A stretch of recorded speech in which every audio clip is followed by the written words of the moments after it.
Good night to you, my brothers and sisters in Sangre Grande. I see you all have cut my time already, man, from 15 minutes to 12 minutes. Madam Political Leader, Parliamentary Representatives and Senators, National Executive Members, Mr. Chairman of the Sangre Grande Regional Corporation, former councillors, former aldermen, distinguished guests, brothers and sisters of the UNC family, listeners and viewers both here and abroad, good night, good night, good night. And welcome to this Monday night report here in Sangre Grande. Election day is August 14th. By my calculation, we have 62 more days of campaigning. I have my calendar on my wall, and every day I take off one of the days. Do the same, and at the end of the day, ask yourself, what have I done today to ensure that the UNC is victorious in my electoral district? We must send a strong signal to the PNM that enough is enough. And please, please, just go, go, go. Wanting to trick you into allowing them to postpone the election for a year, the PNM was forced to call these elections by the fierce advocacy of Senior Counsel Anand Ramlogan and the commitment activist Ravi Maharaj. Give them a round of applause. It is because of them, only them, and the cooperation and support of our political leader, Mrs. Kamla Prasad Bisesa, that we can go out and vote on August the 14th. Now I want to talk a little bit about the right to vote. I am begging for extra time. I want to talk a little bit about the right to vote. You know, in South Africa, there was a fellow by the name of Nelson Mandela. He spent 27 years in jail so that colored people in South Africa would have the right to vote. 27 years in jail, suffering under those who supported apartheid in South Africa. Rowley and his ruthless gang, no different. They want you not to vote. Why they don't want you to vote? When a man in South Africa spent 27 years in jail just to have the right to vote. But having been embarrassed at the Privy Council, that didn't stop the Rowley and his gang. From their bag of tricks, they have now pulled out local government reform to trick you into believing that they're going to do something about the regional corporations in this country. Can you believe that? You believe and trust the Rowley government when they say about local government reform of all the regional corporations? How could you believe them? That's the same man who tell you Petrotrina closing down. The same man who told you all they're going to convert OWTU into a business unit. The same man who told you, the PNM party who told you education is their greatest gift to the country. Today they are telling you that that very education system is producing a wasteland for the youths of this country. And young people are just wasting their lives in that education system. So do you trust them, ladies and gentlemen? The taxi drivers between Sangre Grande and Mayaro. I see my brother David Law here tonight. The taxi drivers from Sangre Grande to Mayaro. You think they trust Minister Rohan Sinanan when he says he's going to repair the road? The taxi breaking up in front of them, the passengers have to use gravel to travel to and from home. I just want to spend a little time on how we got to local government reform. The general election 2015, the PNM said that they were going to have local government reform. They went to the people fell for it, they voted for them, they won the election. 2016 local government elections, they went on the platform again, local government reform. They won the local government elections.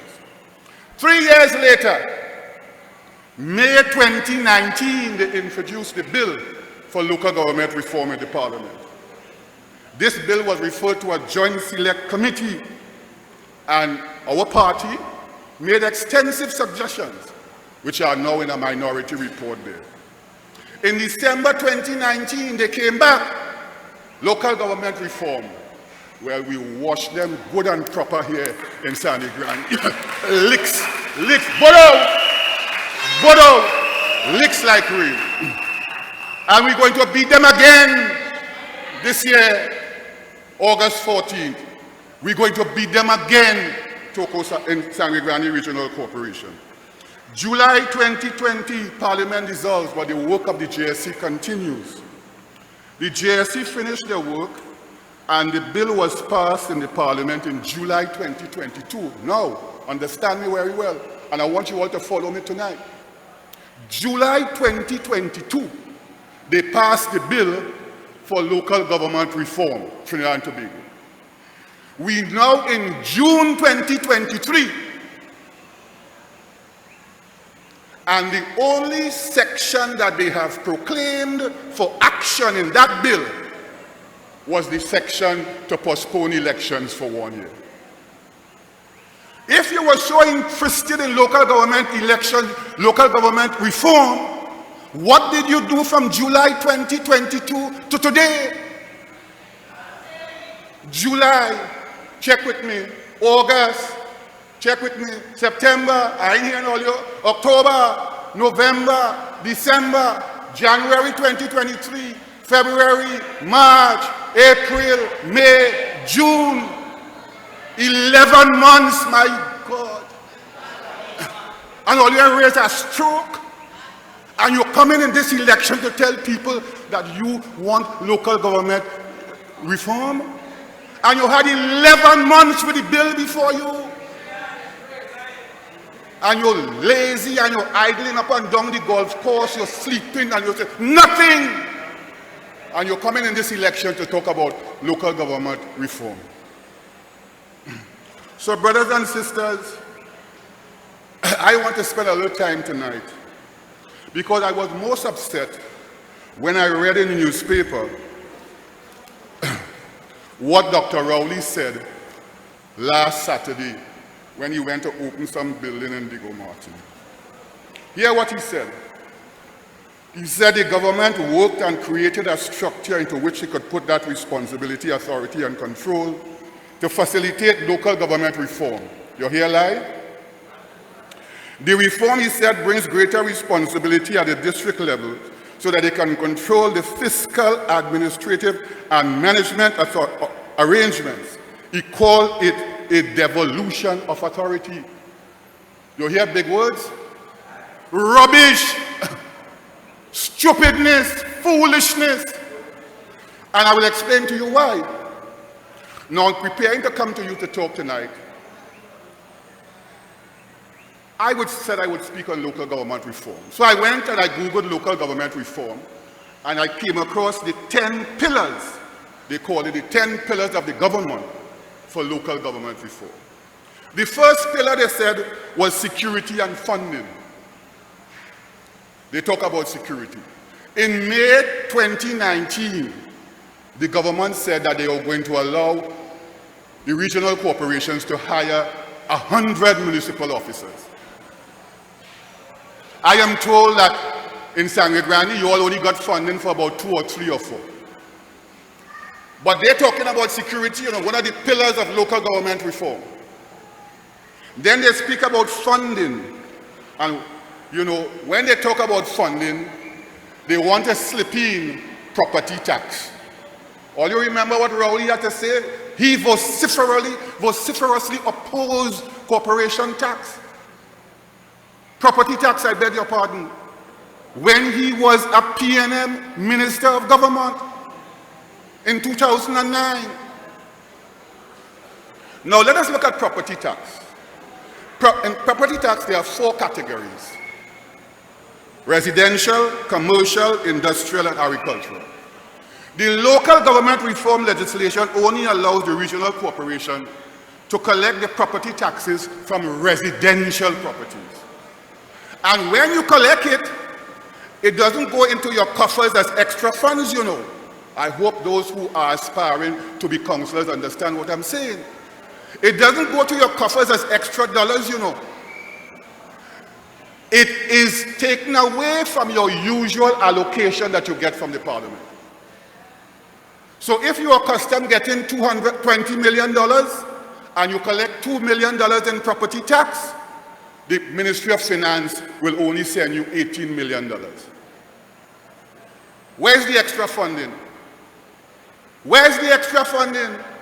So I don't know what nonsense the PNM is coming to tell you in this campaign, you know, about extra funding from property tax. You will get no extra funding from property tax. It is offset against what you get as releases from the Ministry of Finance. I see my time is, or you're cutting my time. The second pillar is executive authority. They talk about executive authority. Now let me tell you something. The only person who would have executive authority under this new system is the Minister of Finance. So they move your boss from the Minister of Rural Government to the Minister of Finance. He will approve your budget. He's saying how much money you're getting for your salary. Any loans, grants, technical assistance from any international donor has to be approved by him. He's even going to tell you who are the officers to sign checks at the corporation. The Minister of Finance. And then they speak about new responsibilities. What are these new responsibilities? Nobody knows. They're going to give you an executive council and a municipal council with new duties. But who is going to fund it? Who is going to pay for it? Nobody knows. But Rowley talking nonsense in Diego Martin. Local contractors, that song nice, eh? Local contractor. But they're not telling you about the procurement legislation, which says that the contractor must first register at the corporation. So it's not about local contractors again. All contractors are national contractors eligible to bid for contracts in any part of Trinidad and Tobago. Then they spoke about more effective municipal policing. They spoke also about development control. I don't know what that is. Infrastructural works. More box drain, more pavements and so on. But where this funding is going to come from? Don't depend on property tax. Property tax is going to be offset from what you get from the Ministry of Finance. And disaster management. I want to pay tribute tonight to Bodo. Where is he? Gone? This man is an expert on disaster management now, having spent 3 years at the corporation. He deals with the methods to contain the floods in flood-prone areas, the items you need to assist constituents in flood waters, and post-flood assistance. Former Councillor Nasser Hussain. Boy, when I see the rain coming and the rain set up over Sandy Grande, I was frightened for this man. They have a river there in Pictou on the road. When you hear it cross the road, trouble for him and his constituents. But he has survived, and I wish him well. Then the involvement of civil society. Now, you know they're going to have an administrative shake-up. They're going to give you an executive council. They're going to give you a municipal council. Who are going to staff that? What they're going to do with the present workers? They're talking about involvement with civil society. Did they invite the unions? The Statutory Authority Service Commission? Did they invite them for any talks? Did they invite the Public Service Association for further talks? Did they invite them? But they put in these pillars, these 10 pillars, involvement of civil society. Man, listen, when I read this thing yesterday, I said, well, you know, what depths, how low will the PNM stoop to win an election. You mean to say you all publish this, put it on Facebook, put it on your website, and all the thing is nonsense and tomfoolery? What's the popular word these days now? Poppycock. And they come into campaign on that and tell you vote for them. When you vote for them, you're getting local government reform. They had the bill for 11 months. 11 months they had the bill. If you wanted local government reform, what did you do? Tell the nation what you did over the last 11 months, besides trying to postpone the elections. So brothers and sisters, they speak also about regional government plans. But these are plans which the regional corporations already have responsibility for since 2014 by the Planning and Facilitation of Development Act. Mamagay, tomfoolery, baloney, nonsense. The Spanish will say tonteria. Brothers and sisters, so when the PNM comes around in their campaign, chase them away. Tell them don't come to you with that foolishness. Local government reform is already the law. What they must explain to you is why since July 2022, 12 months ago, they have failed to proclaim the law and put it into operation. Tell them that it's only a UNC government that can put into a working effect that law. They have failed us, they have failed the nation, they have failed you. And now they must get out of the way and make way for a UNC government to do what is best for local government in Trinidad and Tobago. So my brothers and sisters, thank you for the extra minutes, Mr. Timekeeper. Long live the UNC, long live Kamla Prasad Bisesa, and onwards to victory on August the 14th. Thank you very much.